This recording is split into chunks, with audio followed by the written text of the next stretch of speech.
आज की कहानी है शापित पेड़ की कहानी यानी कि सोलोमन द्वीप की कहानी। क्या आपने कभी आमिर खान की फिल्म तारे जमीन पर देखी है? इस फिल्म में एक सीन था जिसमें आमिर खान एक बच्चे के पिता को सोलोमन द्वीप के बारे में बताते हैं। द्वीप पर रहने वाले आदिवासी पेड़ों को नहीं काटते, वे पेड़ों के चारों ओर इकट्ठा होते और कई घंटों तक पेड़ों को कोसते रहते, जिसके कारण कुछ हफ्तों बाद पेड़ सूखकर खुद ही गिर जाते थे। ये थी सोलोमन द्वीप की शापित पेड़ की कहानी। केवल साप दिए जाने से पेड़ कैसे मर सकते थे? ब्रूस लिप्टन और अवचेतन मन की शक्ति। हमारे बहुत से लोग शायद इस बात पर यकीन नहीं करते कि सिर्फ श्राप देने से कोई पेड़ कैसे गिर सकता है, लेकिन यह सच और प्रामाणिक है। इस पर कई लोगों ने अपने अपने विचार दिए, लेकिन जो विचार सबसे मशहूर हुए वो हैं ब्रूस लिप्टन के। ब्रूस लिप्टन के अनुसार यह कोई चमत्कार नहीं बल्कि हमारे दिमाग की असीम शक्ति है, हमारे अवचेतन मन की शक्ति है, जिसके कारण ऐसा होता है। हमारे मन के 3 स्तर हैं: चेतन मन, अवचेतन मन और अचेतन मन। हमारा अवचेतन मन हमारे चेतन मन से लाख गुना ज्यादा शक्तिशाली होता है और यह हमारे जीवन की कई चीजों को तय करता है।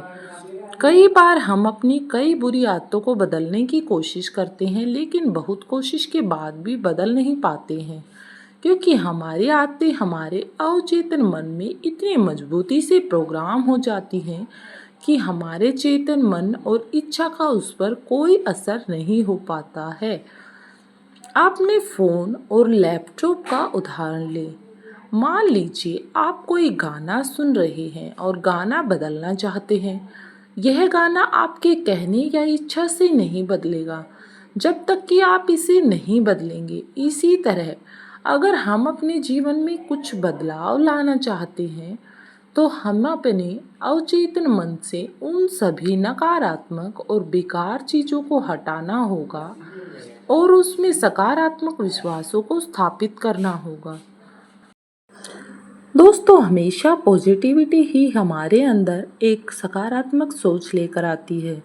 बायोलॉजी ऑफ बिलीफ के अनुसार, लेखक ब्रूस लिप्टन के अनुसार, इसी तरह जब सोलोमन द्वीप के लोग पेड़ों को कोसते हैं तो वे दरअसल पेड़ों के दिमाग में नकारात्मक यानी कि नेगेटिविटी और खतरनाक विचार डाल देते हैं। हाँ, पेड़ों के भी दिमाग होते हैं, जिससे पेड़ों की आणविक संरचना बिगड़ जाती है और पेड़ खुद ही गिरकर मर जाते हैं।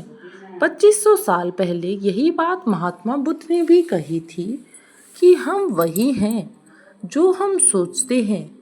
यह बात मनुष्य पर भी लागू होती है कि हम वही हैं जहाँ पर हम सोच रहे हैं और जैसा हम कार्य कर रहे हैं उसी के अनुसार हम बनते चले जाते हैं।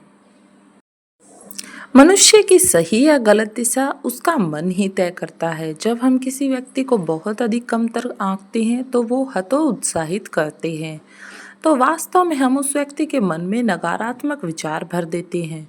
माता पिता और शिक्षक जाने अनजाने बच्चों की आलोचना ज़्यादा करते हैं, जिससे बच्चा ज़्यादा मेहनत करने की कोशिश करता है, लेकिन परिणाम यानी कि रिजल्ट नेगेटिव ही देखने को मिलते हैं। इसलिए हमेशा अपने बच्चों को सही काम करने के लिए प्रोत्साहित करें और उन्हें हतोत्साहित या आलोचना करने के बजाय उन्हें सही दिशा दें।